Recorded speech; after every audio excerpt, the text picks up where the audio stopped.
Hey guys, Scott the Horse Race. This is going to talk about 2024 Jockey Club Gold Cup. And I find it kind of weird this race ran on a Sunday. I figured it'd be ran on a Saturday or with Monday being the holiday. Just go and run on the holiday, but it is what it is. So let's get right on into it. And this race is going to run through the number 7 Arthur's Ride. And you might remember him from winning the Whitney Stakes in a very impressive manner. And before that, won an allowance race by 12 lengths. And this horse has been fast on the thoroughbred scale. And we'll get to him real quick. And you can see he ran a 4 negative and a 2 negative for the Whitney. But my reason for maybe potentially siding against this horse is, if you remember a couple years ago, the horse Olympiad for Bill Mott that ran, he got second. The British Cup Class of the year that Flightline won. Olympiad, started the year good, and then when it came time for the race before the Classic, the horse I think got fourth that year, and I think this horse can be on that same trajectory. I'm sure Bill Mott's thinking long term and probably not trying to win this race and take his horse out of it for the Classic. I think based on the third graph numbers, he'd be really favored in, and I think this is the time to let him run, keep him nice and fit, and then you'll see another peak effort in the Classic. So for that, I respect everything this horse has done, but I'm gonna try to take a shot against him. It's kind of based on what history has said, and the place I'm gonna go to try to take a shot against him is gonna be the number one Tapit Trice. And I'll be honest, I never thought the way Tapit Trice ended last year and kind of started the beginning of this year I'd ever be right back on board with Tapit Trice again. But here we are, and he actually ran a one negative at Monmouth in his return race. And in last year he got a third, fifth, third, seventh. If you come here, you can see it a little bit better. But he's always been there in grade ones, but it's always seemed like since Kentucky Derby that he's just acting like he's been a cut below. And for that, maybe this race at Monmouth is what got him back on track and got him going. He beat Howland Falls in that race, who is, I don't think he's going to be anywhere close to favoritism in here, but certainly can never discount a Brad Cox horse. But if you ever want to back tap a track, I think the time is now, because we got a 1.5 negative, which is not too much difference than what Arthur Ride's got. And you can see Arthur Ride regressed off that 4 just a little bit.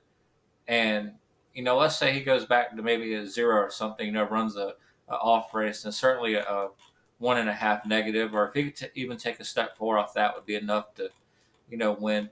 And for that, I think Tapit Trice is worth a look at. And then the next horse we're going to talk about is Disarm. And Disarm's been improving all year long. Ran a 7 down to a 3 3/4 and got a 1 3/4. In the same Whitney race that Arthur's Ride won. And who's to say this horse doesn't have another step forward, in him to get down to the negative range? And I know he hasn't done it yet. As of right now, he's basically just paired up his new top. And I think 4-year-olds, when horses run their best, are supposed to be their fittest, run their best, and basically at peak growth. So if there's ever a chance going to break through and run a new top, I think it's going to be right here. And if he does, he's going to get a 1.25 miles. And I think this horse wants to go a 1.25 miles, not really go shorter. You look at the last couple races, been a mile and 16th, mile and an eighth, mile and an eighth. So the horse is going to get the distance that he wants. An improving horse at the right time. And certainly, I think it's going to be overlooked on the tote board. As the morning line odds is 8-1, and I can see you getting every bit of that, because I think after the Whitney, uh, I think people were still like in the Stephen Foster. He was kind of a sneaky pick, that everybody kind of liked. And I even thought he had a good chance of finishing the money in the Stephen Foster. And then after fourth place performance in the Whitney, I think that really took a lot of people off of him. So I'm going to take a shot with Disarm right here. I like him a lot at 8-1.